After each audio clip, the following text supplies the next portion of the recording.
Assalamualaikum, jumpa kembali bersama saya di channel Catatan Pak Ocit. Pada hari ini kita akan berdiskusi bersama tentang model pembelajaran IPS MI. Video ini dipersembahkan oleh Catatan Pak Ocit.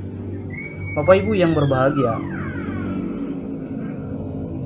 model pembelajaran menurut Sausans adalah model of teaching can be defined as an instructional design which describe the process of specifying and producing particular environmental situations which cause the students to interact in such a way that specific changes occurs in their behavior.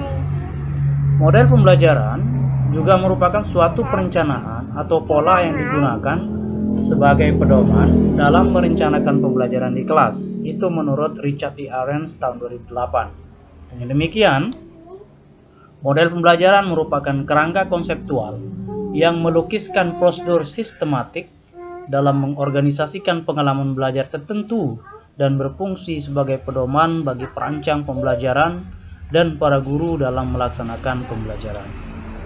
Itu adalah definisi model pembelajaran menurut dua ahli. Bapak Ibu yang berbahagia, bagaimana model pembelajaran IPS MI?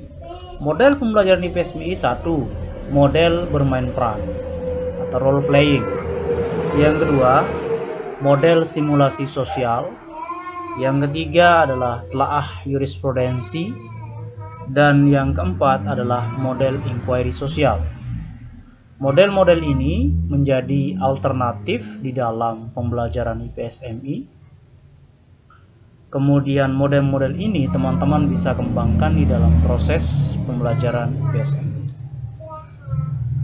Selanjutnya, apa dan bagaimana langkah penerapan dari model bermain peran?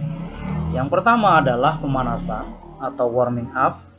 Yang kedua adalah memilih partisipan, siapa yang akan memegang posisi apa, atau siapa yang akan memegang peranan apa, itu dalam posisi memilih partisipan.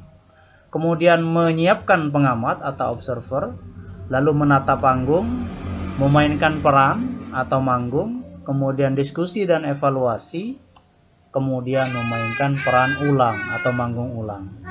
Bapak Ibu yang berbahagia, lalu dilanjutkan dengan diskusi dan evaluasi kedua, kemudian berbagi pengalaman dan kesimpulan.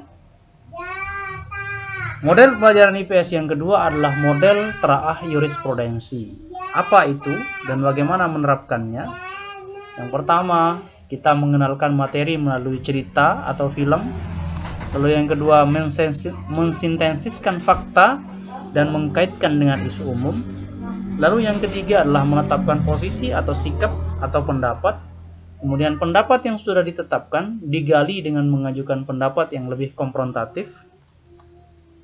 Kemudian selanjutnya adalah menentukan ulang posisi, sikap atau pendapat.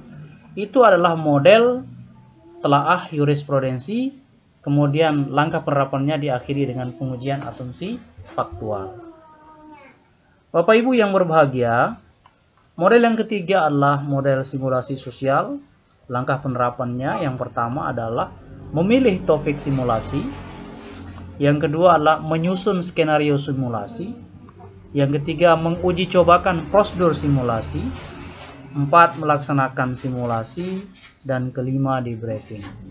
Inilah model-model pembelajaran IPS alternatif. Dari sekian banyak model pembelajaran IPS yang bisa Bapak Ibu semua terapkan di dalam proses pembelajaran, namun ini sebagai pengantar semata bagi Bapak Ibu untuk menjadikan sebagai acuan di dalam memilih model pembelajaran IPS. Demikian adalah model-model pembelajaran IPS. Tentu sekarang kita akan membahas tentang kriteria pemilihan model pembelajaran IPS MI. Yang pertama, model yang akan diterapkan sedapat mungkin menggunakan lingkungan sebagai sumber belajar, seperti kenampakan alam, koperasi, dan informasi kependudukan lainnya. Yang kedua, dalam penerapannya didampingi oleh narasumber. Yang ketiga, model yang diterapkan sedapat mungkin menjadikan peristiwa sosial yang baru menjadi fokus pembelajaran, kemudian dikaitkan dengan materi IPS. Itulah uniknya belajar IPS. Dia kontekstual dengan kehidupan masyarakat, sehingga apa yang disampaikan itu mudah dipahami dan mudah diaktualisasikan di dalam proses kehidupan manusia itu sendiri.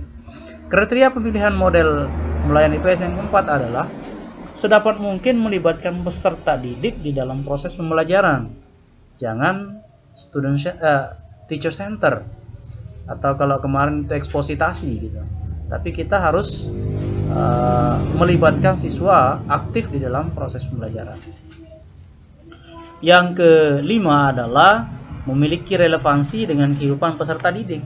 Biasanya akan lebih mudah kita menyampaikan dan akan mudah diterima oleh peserta didik ketika apa yang akan kita sampaikan itu memiliki korelasi dengan kehidupan peserta didik itu sendiri. Dan yang terakhir adalah model memberi rasa aman dan senang kepada peserta didik dengan dan merangsang berpikir kreatif. Nah, ini dikutip dari model pembelajaran IPS SD 2003. Bapak Ibu yang berbahagia, demikian yang bisa saya bagikan. Demikian pengantar materi model pembelajaran IPS MI, semoga bermanfaat. Wallahul muwaffiq ila aqwamit thoriq. Wassalamualaikum warahmatullahi wabarakatuh.